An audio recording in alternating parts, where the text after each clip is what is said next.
A história é mãe mestra, e ela também nos ensina ao pensamento teológico ser vigoroso. O Da Vinci dizia: La verità fu sola figliola del tempi. A verdade é filha do tempo. Isso pode ser lido de maneira negativa, mas isso pode ser lido de maneira positiva. Em chave teológica isso se chama kairos.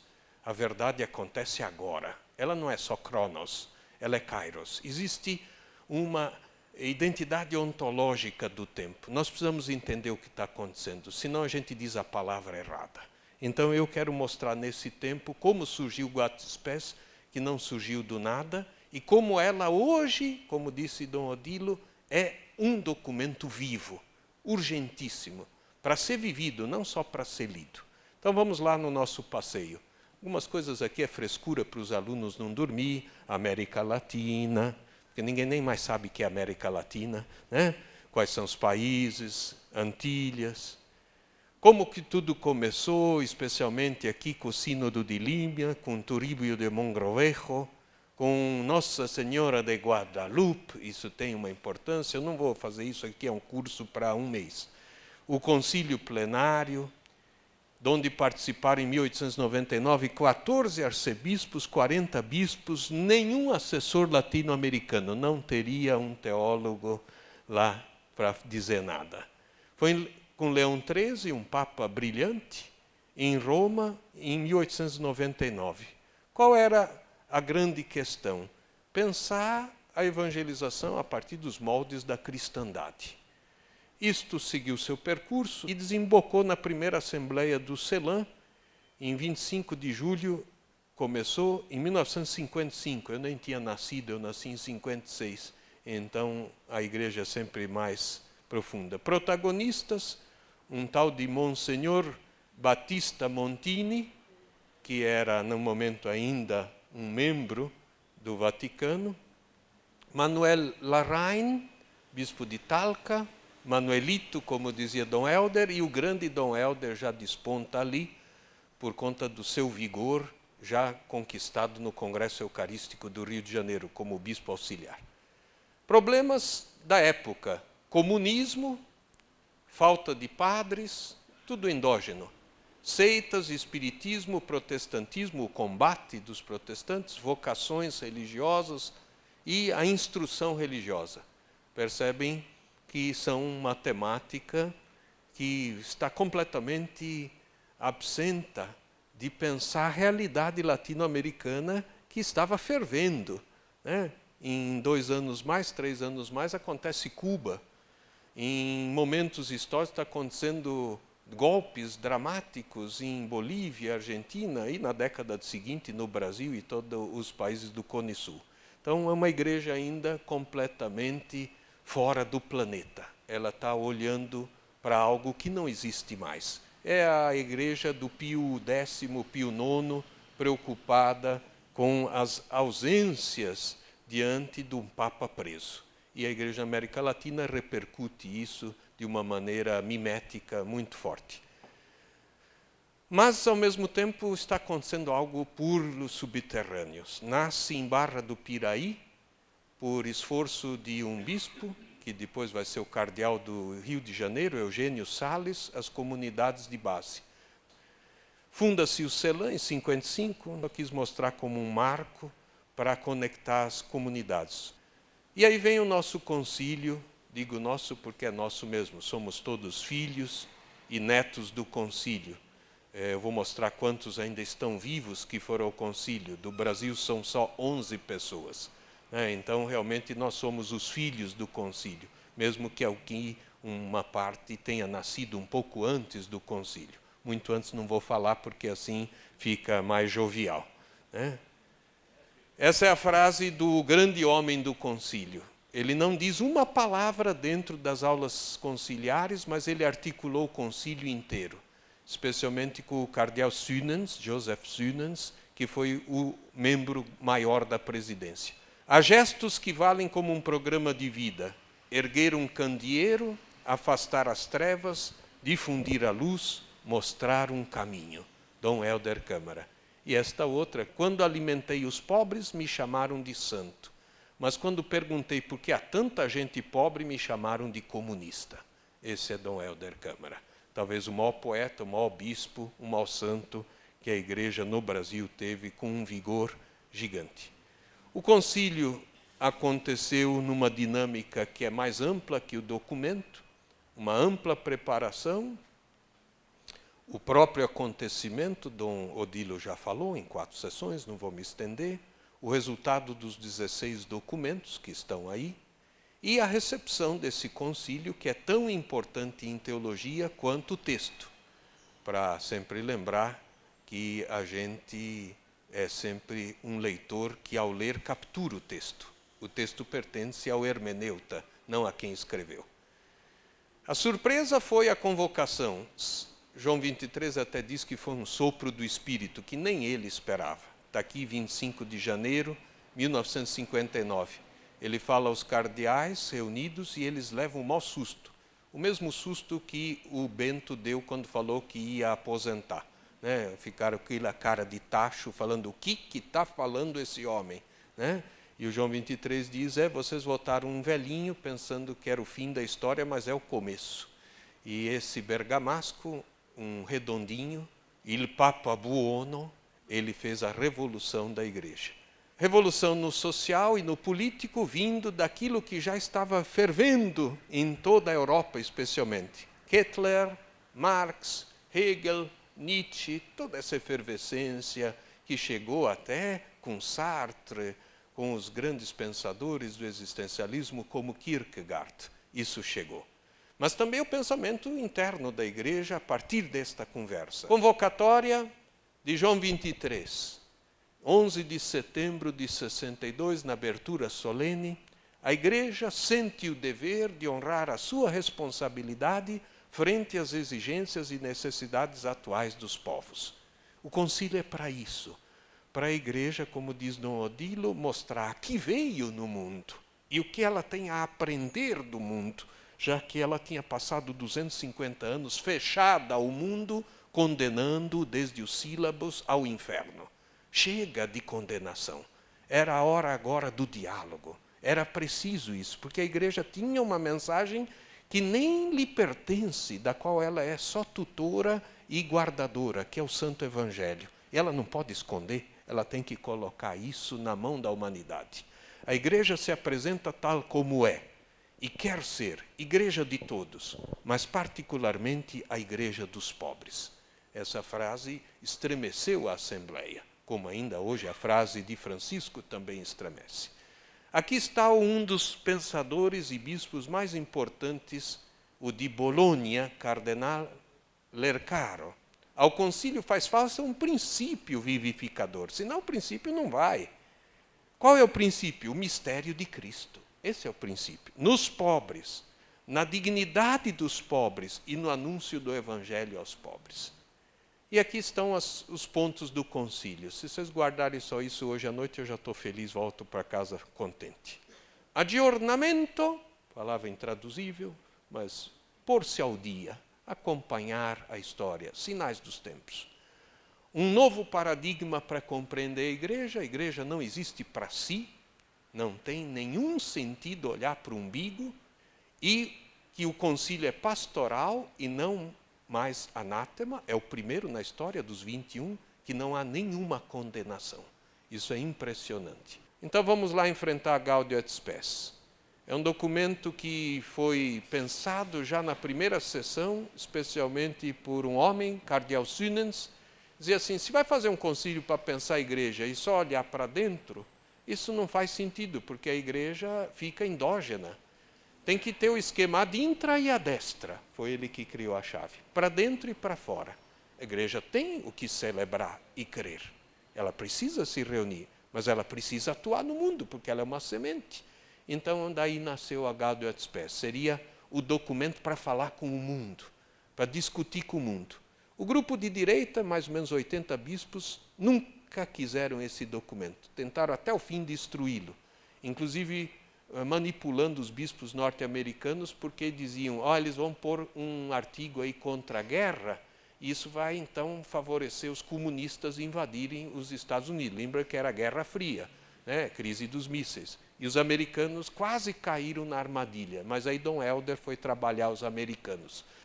Foi aprovado com 2.309 votos a favor, somente 10 nulos e 75 contra. Então, se somar os dois, seriam 85 votos desfavoráveis. É um grande número. Foi o documento mais reprovado de todos, porque é um documento muito polêmico. E nem todo mundo assina embaixo. Até hoje eu acho que tem diácono que não assinaria embaixo. Desculpe, leigo. Igreja no Mundo. Aprovado em 65, fala do homem fraco e poderoso ao mesmo tempo, chamado a ser livre, mas às vezes submetido à escravidão. Pensando no Lipovetsky e nesse hiperconsumo, o documento é de agora. Né? Crise líquida, Bauman, é muito interessante. O Espírito pede à igreja algumas coisas. Então, vamos lá. Primeira coisa, eu fiz um resumo de todo o documento. Vamos ver se dá tempo. Uma igreja incerta, mergulhada no mundo, pro vita mundi, vou gastar meu latim hoje. In corde e oro non resonet. Não pode ter coisa que acontece na vida das pessoas que não ferva e reverbere o coração da igreja. Tudo tem que mexer com a igreja. Como diz o ditado do judeu, se uma pessoa sofre no mundo, o judeu está sofrendo. Essa é a ideia. A Gaudium et Spes é a carta para dizer que o que acontece com qualquer pessoa humana mexe com o cristão. Não há antinomia, não há uma distinção. A igreja é uma igreja encarnada. Esse é o começo, é maravilhoso. Esse Gaudium et Spes, as alegrias, as esperanças, os sofrimentos e as tristezas e os desesperos e as angústias de qualquer pessoa humana, cristã, ateu, comunista, são os sentimentos da igreja. Não a concepção, mas o que ela tem no coração. A igreja ferve por dentro para saber o que o outro sente. Né? Isto, eu acho que é um dos textos mais belos que eu vi na minha vida. Segundo ponto, a igreja sensível aos problemas do mundo que está em efervescência e mutação, para que ela, com a humanidade, encontre uma solução adequada, que leve às aspirações justas e não ao desespero, à angústia e ao niquilismo, que leve à verdade, que leve ao amor, que leve à paixão. Homo capax justitia. O homem é capaz de ser justo, porque Deus está com ele. Homo capax Dei. Mas Deus também é capaz do humano. Por isso, ad solutiones plena humanamente dirigit. Ou seja, vamos ajudar a humanidade a fazer o melhor que ela tem na mente. O melhor que ela pode dar, a igreja estimula e aplaude. Ela está ao lado da humanidade, não contra. Terceiro, fiéis cristãos que respeitem os homens e as mulheres concretos.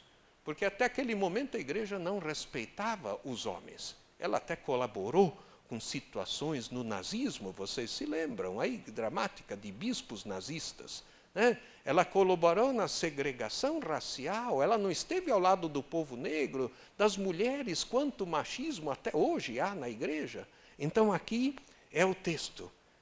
Vos enim in libertatem vocati estis, fratres. É o texto da carta de Paulo, de Gálatas. Vocês foram chamados para a liberdade, de filhos de Deus. Ninguém foi chamado para ser escravo. Ninguém foi chamado para se submeter. Nós somos chamados para ver no humano a imagem de Deus. Eu gosto disso em hebraico. Vocês têm aula de hebraico. O homem é chamado Adamá, pó da terra, argila. Mas o homem é chamado Tselen Elohim. Somos silhueta divina, não imagem. Eu não gosto da palavra imagem porque aí lembra iconoclastasia, a imagem lembra foto. Não, silhueta. Deus vai desenhando a gente. Isso dá filosofia maravilhosa, isso dá para pensar longe. O homem é silhueta de Deus. Não é só barro, mas é barro, porque é deste barro que faz a silhueta. Não há contradição entre barro e silhueta. Nós não somos mais platônicos, nós somos outra coisa. Né? Nós somos integridade, complexos, para usar o Morin, complexos, tecidos por Deus. Quarto, pessoas alegres, que conversam com todos, até agnósticos e ateus. Tem que conversar, tem que ter um diálogo. Porque às vezes, sem saber, essa pessoa tem um mistério de Deus. Não é porque é agnóstico que Deus não está no coração dela, porque Deus está trabalhando até esta pessoa. E aí tem algo. Homo in ateo creante intelligens, ac liber in societate constituitor. Ou seja, o homem foi criado inteligente para buscar a Deus, para ser sinal de Deus, mesmo quando ele não percebe isso. Ele faz algo porque é movido pelo amor. E não tem ninguém que não seja movido pelo amor. Alguma vez ele precisa disso até para dizer que ele ama. E ele só pode amar se é amado. Então, aí está a presença. Quinto, a comunidade valoriza a comunidade cristã, a comunidade humana e a dignidade intrínseca. Ninguém dá direitos humanos para ninguém, ninguém tira. Direitos humanos faz parte de um arquétipo, faz parte de um substrato, é quase um código genômico. A pessoa tem isto pela sua identidade pessoal. Erga hominin, ita in singuli proximum, nullo excepto, tancam alterum se ipsum considerado debitant. Vamos, homem, cada pessoa que está do seu lado é você mesmo. Veja no outro você.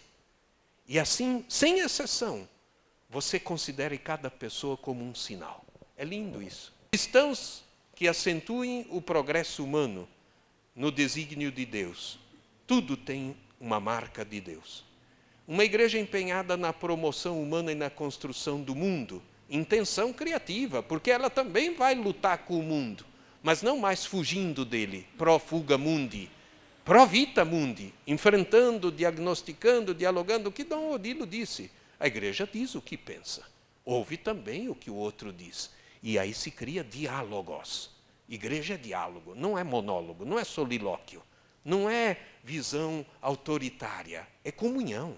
Então, aí está, Ecclesia, dum ipsa mundum nadiuvat, et abe o multa cipit, ad hoc unum tendit ut regnum Dei adveniat, et totio humani generis separado salus instauretur.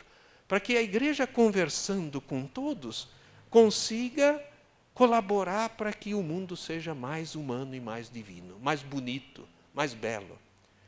Pessoas que assumem uma concepção antropológica onde o amor conjugal é vivido como revelação de Deus. A igreja tem que conversar com a base filosófica. Ela tem que entender por que as pessoas pensam desse jeito. O que está sustentando? É a fenomenologia? É o existencialismo? É Nietzsche que está... Vamos conversar com ele. Porque se tem alguma coisa que comanda o pensamento, a igreja tem que conversar com essa fonte do pensamento. Uma igreja que se empenha no desenvolvimento equitativo. Jesu Christi in Nazareth, propris manibus operatebur. Aqui manibus, desculpe, é B. Ele usou suas mãos para trabalhar. Jesus foi carpinteiro, foi trabalhador. Vou terminando. Uma igreja crítica do capital. Eu vou pulando um pouco aqui. Uma igreja que prega a participação de todos na vida pública de maneira franciscana. A igreja contra a guerra. A igreja ecumênica aberta ao diálogo dos irmãos. Uma igreja aberta à verdade e à paz. In vera pace cooperare possumus et debemus. Bom, resumindo e terminando. Gaudium et Spes é uma sementinha para semear no mundo, porque Deus amou tanto o mundo que enviou seu Filho para que ele estivesse no mundo. Eu acho isso tão lindo, a carta de João. Uma igreja pobre que tem que ter sinais de pobreza e viver pobre. Pacto das catacumbas.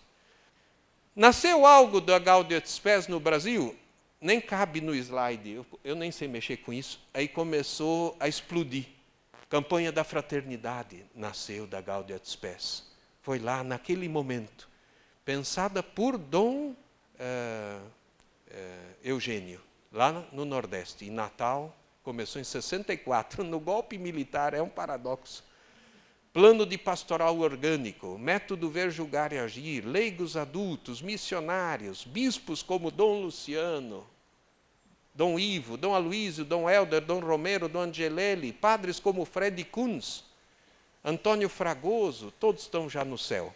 Mas também patriarcas que estão vivos, Paulo Evaristo Arns, Pedro Casaldáliga, Dom Angélico, Celso Queiroz, Tomás Balduino, Erwin Kreutler, José Maria Pires, mártires, as liturgias que as nossas comunidades celebram, a Comissão Justiça e Paz, o Centro Santo Dias, o ecumenismo, a participação das negras nas comunidades, das mulheres negras, o engajamento no meio popular, a ação litúrgica participativa, a vida dos mosteiros, os novos grupos pentecostais, tudo para que haja a mesa do reino.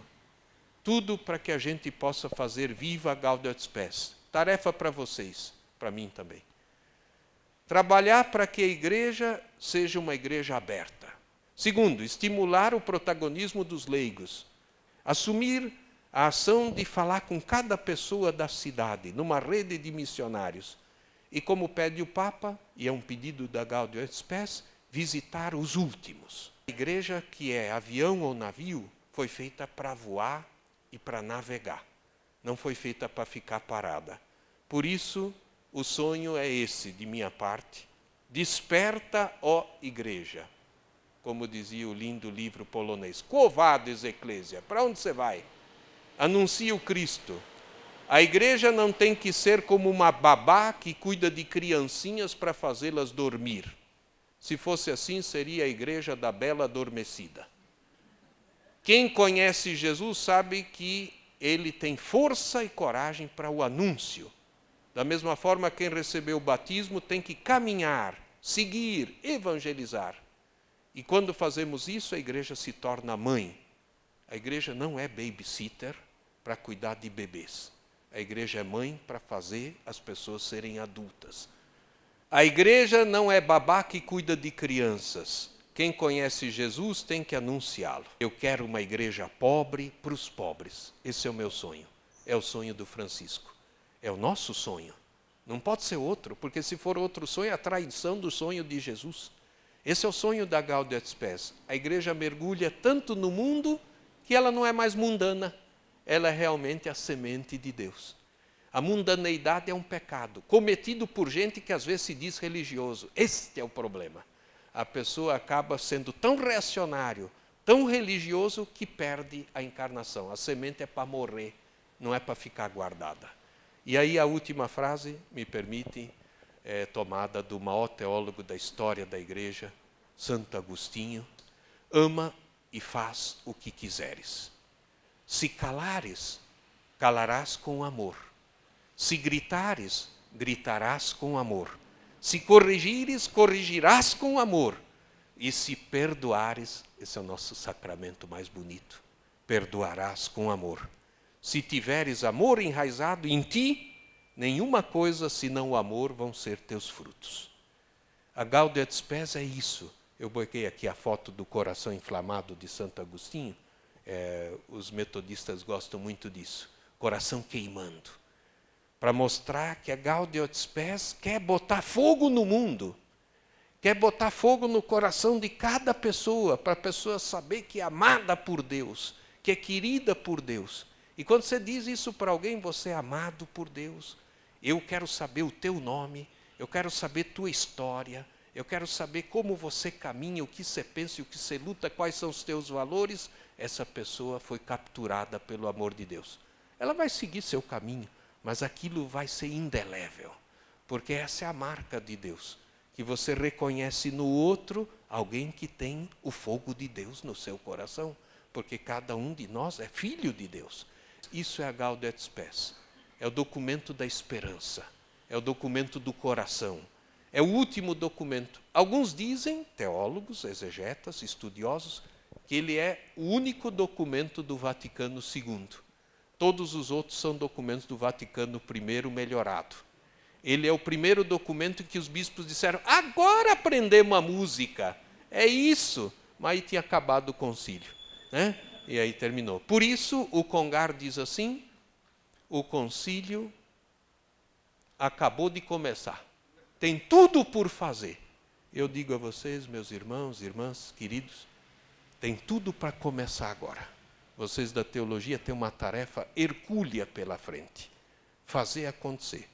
Se o cardeal quer que vocês façam prova da Gaudium et Spes, alguns já olharam atazanados aqui, eu quero que vocês, mais do que ler o documento, vivam a Gaudium et Spes. Assumam a Gaudium et Spes, não para a nota do fim do semestre, mas como necessidade desta cidade mudar. Porque se um dia esta cidade ouvir um grito de esperança e alegria, ela muda. É que ela não ouve muito. Os gritos aqui são muito de desespero e de violência, de incompetência política, social, econômica. Mas nós precisamos de uma voz profética, filosófica, teológica, pastoral e cardíaca. Tem que vir, porque o maior amor de Deus é a misericórdia. O que vem de fora é do capeta. Sempre, o capeta vem sempre de fora. Ele, não sei porque ficam fazendo tanto exorcismo, ele está fora.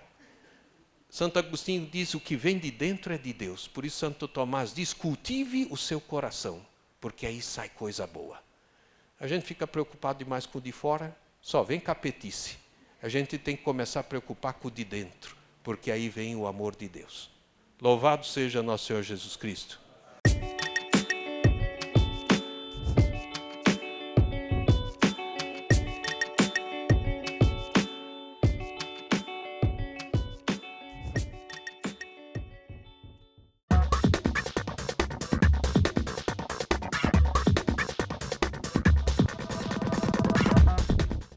Certamente você já ouviu falar sobre as dietas da moda. A dieta da proteína, a dieta da sopa, a dieta da lua, a dieta dos carboidratos e, atualmente, a dieta anti-glúten. A dieta anti-glúten, ela prega que você restrinja a ingestão do glúten, que é uma proteína presente nos cereais, né? E aí você fica proibido de comer alimentos que contenham glúten, como pães, massas e cereais que contenham ou aveia, ou trigo, ou centeio.